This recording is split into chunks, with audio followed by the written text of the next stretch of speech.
this is an insane loser move, Zach Bryan. Yeah. And there's just no other way to slice it. All right, bang, welcome to the rundown. It is Wednesday. It's November 20th. Today's rundown is brought to you by JackPocket. Order lottery tickets right from your mouth, right from your phone. Why did I say mouth? I don't know why I said that. You could order lottery tickets right from your phone with JackPocket, America's #1 lottery app. You can order Powerball, Mega Millions, and other official state lottery games right on the app. Best of all, new customers get your first lottery ticket free using code Barstool. Download JackPocket now and don't forget to use code Barstool. JackPocket, America's #1 lottery app and official partner of Barstool Sports. Guys, I can't tell you how many times I've been like, oh, I got to go buy a Mega Millions ticket. I got to go buy a pop. And then I just forget. This is great. I can do it from my phone now. So this is great. Shout out to JackPocket. Go check them out. Use code Barstool, like I said. All right, rundown. I'll say this, Mega Millions currently at 453 million. That'd be nice, right, Nate? I'll take 453 million. That could get me first class on a Delta flight. Take it away, Eddie. Look at that transition. You might have to take the chair today. That was a great transition. Oh, I was just trying to. Hey, I'm the point guard. I'm Chris Paul. I'm lobbing it up to Wemby Eddie over there. So yeah, like Nate said, it was announced today that Delta will have a very select number of flights with Shake Shack burgers in attendance. Clem, we're obviously starting with you. We're obviously going to be flying Delta for now on. The Snack Boys, when we visit each other, Delta is the preferred airline of the Snack Boys. Going to put that out. As it just so happens, Ed, as it just so happens, my local airport, that's, pretty close, not the city, the flight to Chicago is Delta. And sometimes I can bump up to first class for like $50 because it's such a short flight. And I'm always like, and there's no perks to it at all, other than it's like the single, it's like the single row, so it's just one chair. So it's like I don't have to sit next to anyone. That's a win-win. I consider for everyone. And now I can get even larger for seats because I have the seat to myself, and I could have Shake Shack burgers shoved into my face.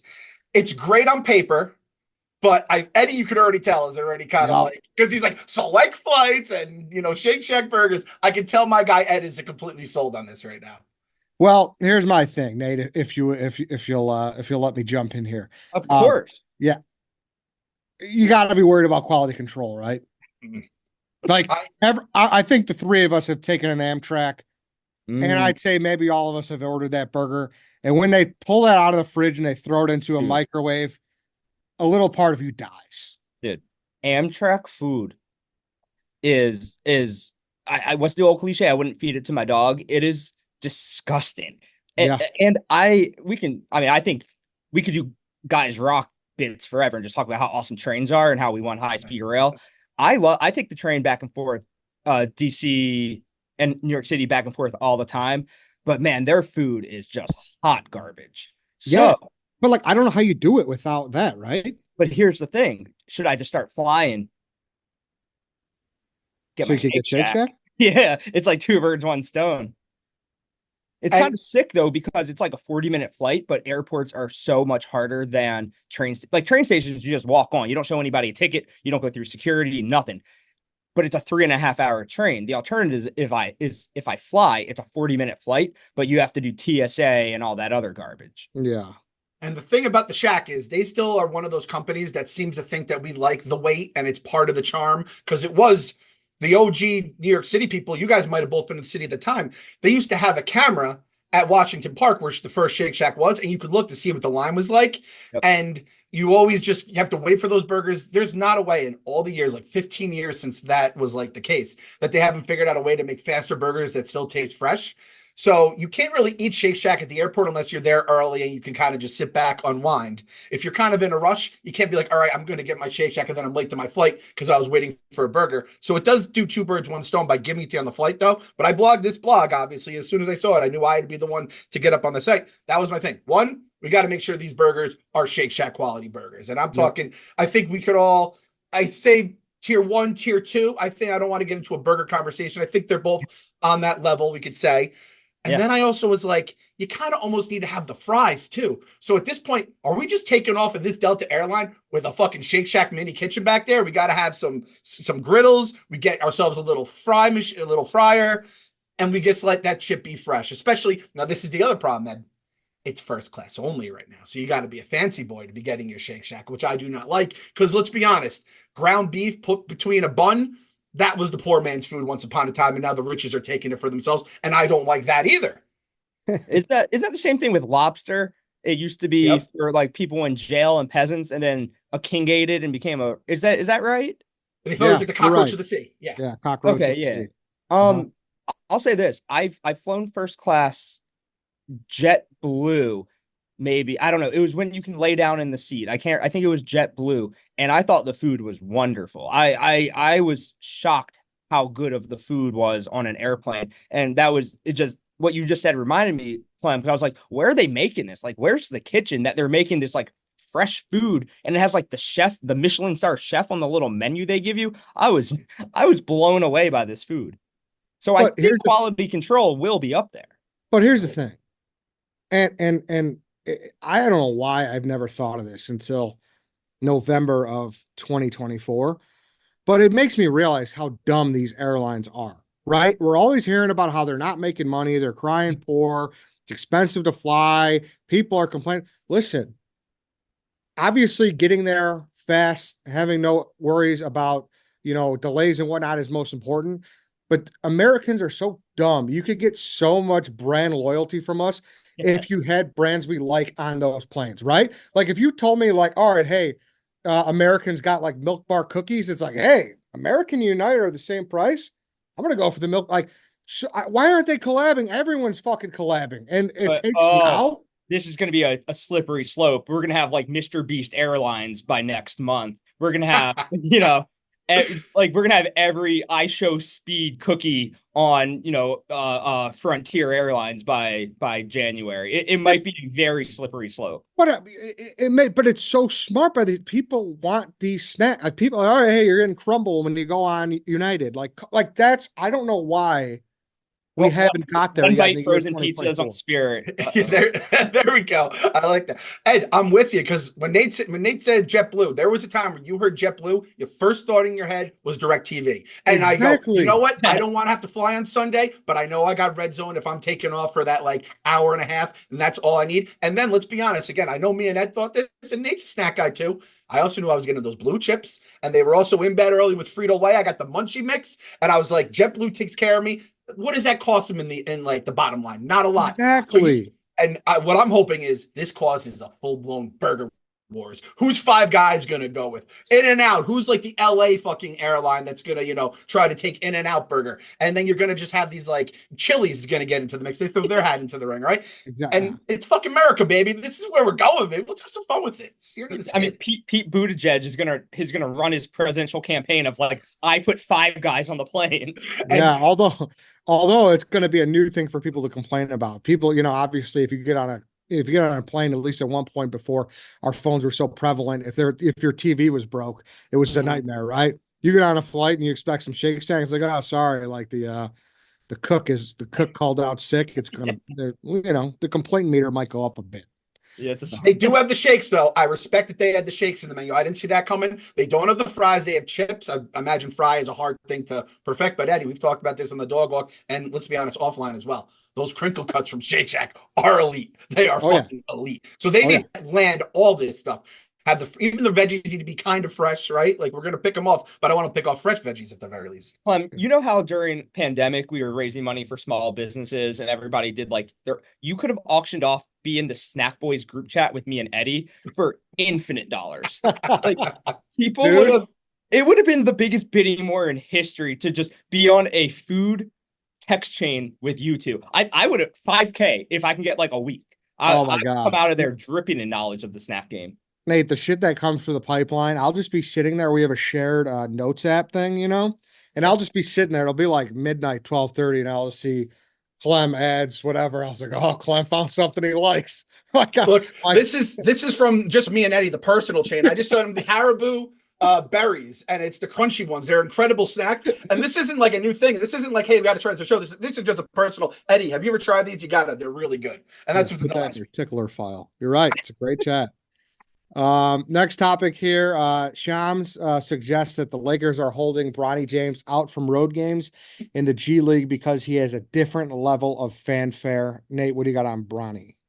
Bro, like Livy Dunn stopped going to class because she said that like she couldn't get through campus or like sit in class without people swarming her. Fair enough. Bronny James, like, okay, Caitlin Clark is selling out NBA arenas. Bronny James is currently playing G League games. I'm pretty sure there's empty seats in the stands. Like, I haven't heard any sort of fanfare for Bronny James shooting 2 for 10 in the G League. I think he's just using, and I don't blame him. If I was a Nepo baby, I would milk that shit for all it was worth. But I just think he doesn't want to fly commercial. I think he's like, I'm not getting on Southwest to go to Grand Rapids. I'm Bronny James. Like, I'm literally already worth more than franchises themselves. He's not going to be good. We know he's not going to be good. I don't think he'll even play another spot. Like, he's not going to play, right? Like, he's not good enough to make the NBA, and he's too big of a Nepo baby, like, to play in the G League. I think he's kind of done after like 2-3 years. I don't know what he's going to do, maybe become an agent or something, but like, what's the long-term play here? Because he's certainly not playing these away games because of his fanfare. There's zero fanfare. Yeah. Plum, what do you got? Well, this is a slippery slope for the Lakers now, because I'll tell you, as someone, used to go in, commute every day. This was before Barstool, and I was in the commute life. I'm a work from home guy now. It's like going from being an outdoor dog to an indoor dog. I can't go back outside ever again. And Bronny's the same way. Like, he's not going to be able to, like, you can't, if he like shows potential and is able to like become like a decent enough player to be like the 12th man on an NBA roster, he's going to be used to just playing at home. Like, they're completely ruining whatever chances this kid has. Like, Nate, if he flies those coach, but it's like on Delta and he's getting Shake Shack, maybe that lures him to, going on the road. But this is the biggest thing with LeBron, that from like day one, or ever since he kind of became a meme for like being a liar or being like someone who just like does his own thing, just tell the truth. Be like Sham says, Bronny's dad is a billionaire with a B. He doesn't need to fucking travel on the road. That's the reason he got drafted. That's the reason he doesn't travel on the road. Stop asking the questions. Next fucking tweet. I give Bronny credit, because if my dad was LeBron James, billionaire, best basketball player of all time, I would have zero work ethic. Bronny made himself a 4-star recruit, played D1 basketball. I mean, drafted in the second round. I mean, whatever, like, if he deserved it or not, who cares? But he was a 4-star recruit. He's extremely good at basketball. It's just really hard to be in the NBA. And we all know that he did the little play with LeBron thing because it's very cool and it was a cool moment. But I think they both recognize there's no longevity to it. So they got it out of the way. Now he's trying to grind it out in the G League. But I think this is about where that, like, to make that leap, does Bronny really have that mentality? I don't know, because he's already not playing away games in the G League. He wants to play up in the NBA, but he's not even playing well down there. I'm glad it all happened. I'm glad that he played with his dad, but I kind of think it's going to fizzle out now. And we'll, in 5 years, be like, hey, remember when LeBron played with his kid? That was crazy. Listen, I wish there was an argument to be made here that they're protecting their asset. Why get his confidence down? We're trying to build him up, but it's a sham, and it's been a sham from the start. He shouldn't have been drafted. He shouldn't have started in the league. He shouldn't have got those minutes if he did start in the league. It's all sham. That's just all there is to it. I would like to say as well. I disagree, Eddie. If I was LeBron and if my kid could be 5'6", 230 pounds, but if I was LeBron, that kid's getting drafted because I'm LeBron James. So but it's not based on merit. No, not at all. It's based on ego. And I run the team. So I say, you're drafting my fat kid and he's going to suit up day one. Dude, could you imagine though, if he wasn't good? Like, imagine if that was just me. That's what I'm saying. And I put on a Lakers jersey. That'd be fucking crazy. It should happen more often.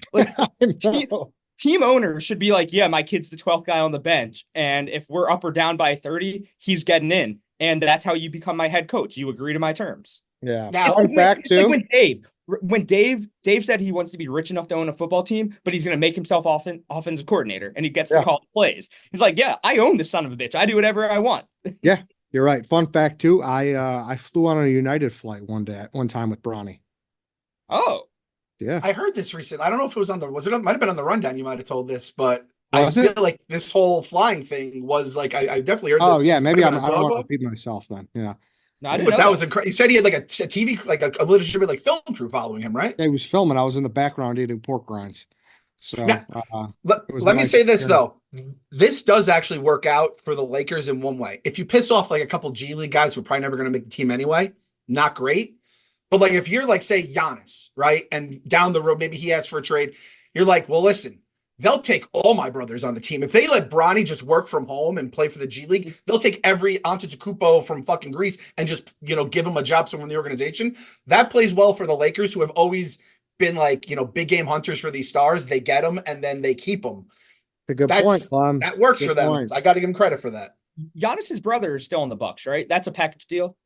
I don't know if he is. Is I he? I believe thought they were I think package- he's hurt, and they say like he is the greatest locker room guy ever. When he got COVID during that championship run, they said it like I think Jeff Teague was like it completely fucked up the locker room because he's like the Thanasis is like the greatest vibes guy ever. I don't know if he's cut, hurt, but I don't think he's there, which honestly might explain the start more than Doc Rivers being the coach, Dame being washed, all that other stuff. Wow, so he's not currently on the Buck. Oh yeah, he's out for the season with Achilles tendon. Ah, Yeah, but he re-signed. He signed a 1 year deal. So yeah, okay. he's still a Milwaukee Buck in the organization. Yeah, fair enough. Before we get to the next topic, I want to talk about Part of My Cheesesteak. Football is back in full gear, and ordering Part of My Cheesesteak is for your game day meal or late night eats is the best play call you can make. Part of My Cheesesteak brings you awesome cheesesteaks and loaded fries delivered right to your doorstep, and we'll be offering free delivery throughout the entire football season. Take your pick of our delicious cheesesteaks made with fresh, thinly sliced steak, melted provolone, mouth-watering cheese sauce, and caramelized onions on a toasted hoagie roll. We have classic cheesesteaks, chipotle cheesesteaks, chicken cheesesteaks, buffalo chicken cheesesteaks, and many, many more. You can order the popular Big Cat combo and get your cheesesteak of choice, fries, and a drink. Find a Part of My Cheesesteak near you and order yours now at pardonmycheesesteak.com. Use code AWL for free delivery. All right, next topic here. I would say we can skip this next one. Like it's kind of like just I don't think we have Okay. anything to say on. All right, next topic here. From Shams to Schefter. Schefter says he once broke a story while in bed with a woman after they had sex for the first time. Can I say something? This is why the blog and the written word is great. Clem, A+ blog, bringing in Stephen Shea, eating pussy into it. This is type of blog that Barstool is built on. If I could give you a bloggy, I would give you one right now. I just thought it was just a master class of blogging, Clem. So round of applause for you. Take the floor, if you will. Everyone check it out, barstoolsports.com, Barstool Sports app. I believe it's working and it isn't. We have a new one on the way. Infected with ads. Breaking news. We have a new blog on the way. And the main difference between the current app and the new app is the new app works. So look out for. I hope so. I fucking hope so too, dude. So look out for this new app coming maybe by the end of the month, by the end of the year. Let's say that. A year. By the end of a year. Yeah. But no, it looks cool. They say that it works. So very excited for the new Barstool app. And I'm sure there will be no issues with it. So as you were, Clem, sorry. Yeah, I mean, again, I said this in the blog. I didn't know Adam Schefter had sex. I know he has kids. I didn't know how they were created. I figured, like I said, Schefter having sex is like one of those things you don't think is possible. Like, even though it doesn't make sense, it's like not having sex. I don't feel like Schefter sleeps, eats, goes to the bathroom, and it's just like, girls not pooping. It doesn't make sense. Your teacher's living in the school. It doesn't make sense if you think it out, but that guy just seems like he's always on his phone for no matter how big or small the story is. He just wants to be the first one to get it out there. Now, this story is from, I think, 2000, because Dale Carter he mentions, which is like, I was like, who the fuck is Dale Carter? Pro bowler, two-time all-pro second team. And I guess he got suspended for drugs. He was a bust with the Broncos his first year, and then he gets busted for drugs. I personally, I don't know about you guys, I'm a cuddler afterwards. I like to cuddle. There's not a lot I roll over for. And listen, back in the day, Nate, blog Don't Sleep, I might have actually had to get up and blog at one point during a cuddle session. It ain't fun. It ain't easy. And I tip my cap for Schefter for doing it. Well, I was gonna ask. We are from the old blog don't sleep days where you could be out with your friends at a bar, on a date, whatever. And like I remember like a Wizards non-story broke when I was out, and I'm on the phone with like Barstool Banks outside the bar in the freezing cold, trying to see if you get a Wizards block up for me, 2015, 2016. So yeah, we've all been in places where breaking news happens. I mean, Clem, you're a married man with kids. I don't talk to girls. I don't know if Eddie does or not, but I've never been in that situation. But we've definitely all been in precarious places where we've had the blog for sure. Yeah, I mean, just this year, the Keenan Allen trade, like I was like, oh my God, I ran outside to do a quick video. No, I wasn't fucking like Schefter. I'm not saying that. But I was in a situation, like you said, I was in a bar, like just when shit happens. Um, but my take on this story is everyone says these guys are AI, they're just fucking little chat bots and they fire out this guy signed with this agency and this guy did this little mine roster transactions. Who's to say that about Adam Schefter now? He got the job finished in both ways. What a line. What What a a line line that for Adam was. Schefter. Oh. He knew it. He knew he was cooking when he said that too. It was funny. He was like a little nervous to say it. Like there's that 20 seconds of him smirking, going back and forth. And he's like, "Do I just say that I bone?" He's like, "Yeah, I guess we'll put it out there. Shefty fucks." I thought it was going to be like with his wife too. I thought it was going to be like, when I immersed, and it's like, no, he just opened up a can of worms at home. Like, oh, now who was this girl in Denver back in the day before me, Adam? Yeah. Oh, you're right. Last topic here. Apparently, Zach Bryan asked for a shout out at UFC 309 just because Bree was there. Nate, I'll let you lead this off. So it's really funny. So Bree's at the UFC fight at MSG. This fighter says, like, shout out to Zach Bryan. I can't wait to see him in this arena, MSG, next month. Zach Bryan's playing Barclays next month, not MSG. So that was kind of confusing. So then he goes on a podcast and they ask him about the shout out. And I'm sure Zach Bryan's team is not happy about this, but the fighter admits that it was like a paid deal to shout out Zach Bryan, which is the most pathetic thing I have ever heard. The fighter says, I guess Zach Bryan didn't have his NDAs in order because the fighter said like the next day he doesn't know who Zach Bryan is. He was paid to say it, and he has not received the money yet.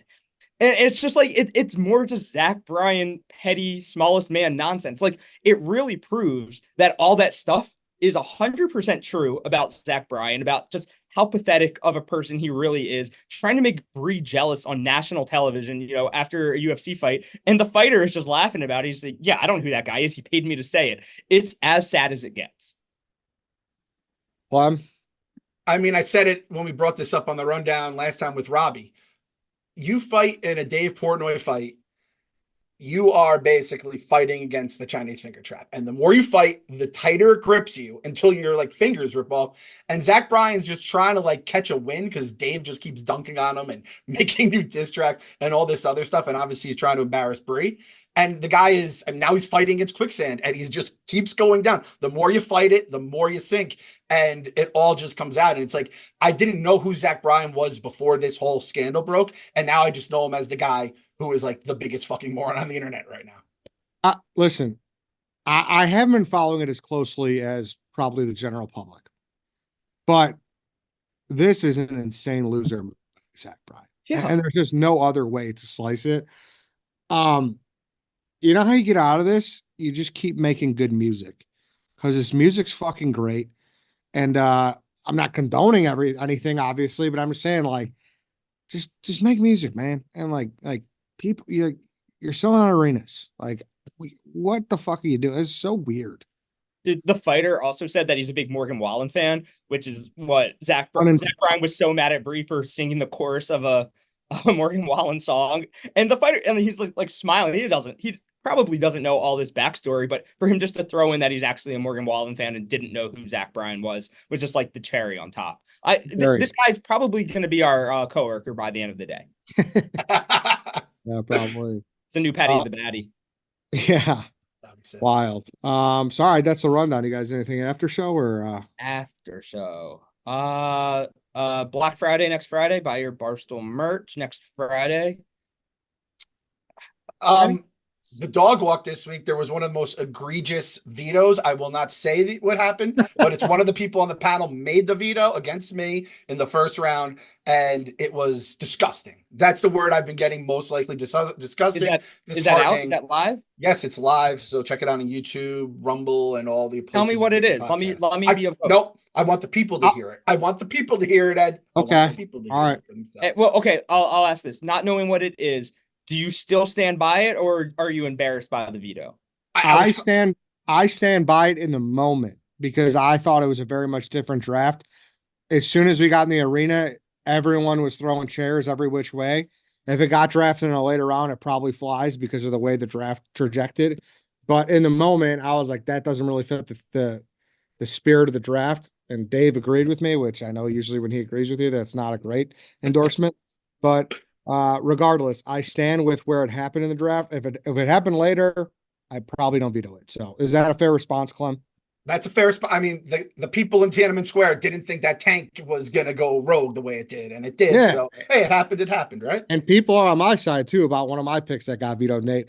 Two picks I may add that you are probably very passionate about. I know you're passionate about at least one of them. I'll say that. I also offered you a very fair replacement for that you declined. But we also, I would like to make a, I'd like to propose a rule for here.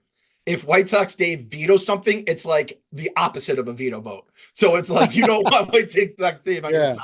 I think that's extremely fair.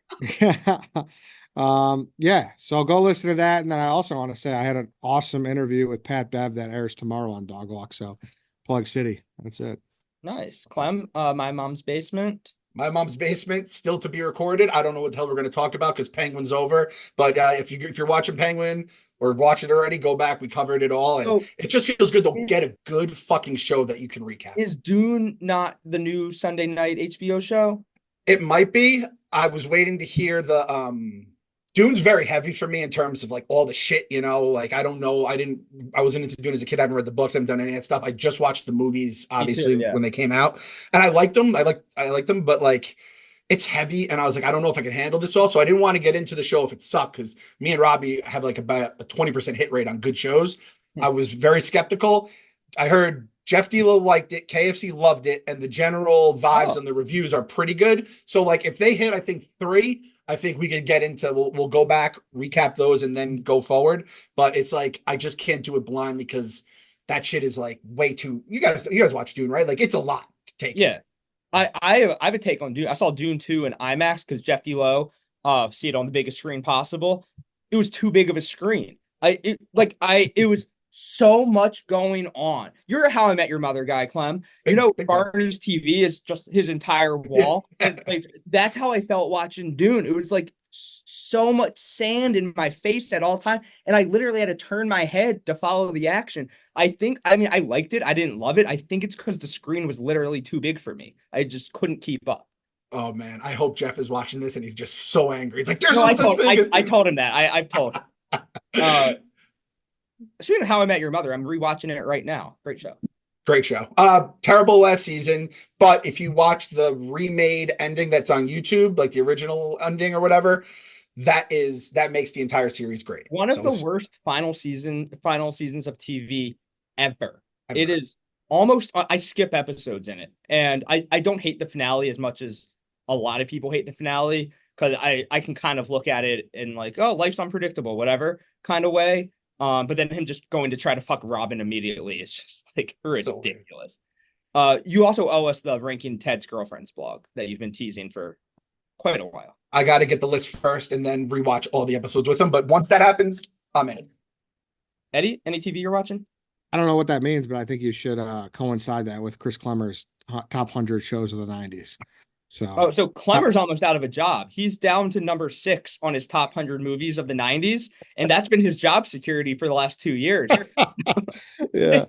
So we're not sure what he's going to do. Nothing like getting that notification on Friday around 4 that Klemmer has finished the vlog. It's I got to find a spot for this. Keeping the man fucking employed. It's Bailey Carlin was doing biographies of every president, and he got up to Grover Cleveland, and then he left. What about the rest of the guys? Could have been. All right. All right, boys. That's the rundown. Fun time hang. Fun hang. Thanks, Sounds guys. fellas. Rundown's back tomorrow. Tune in.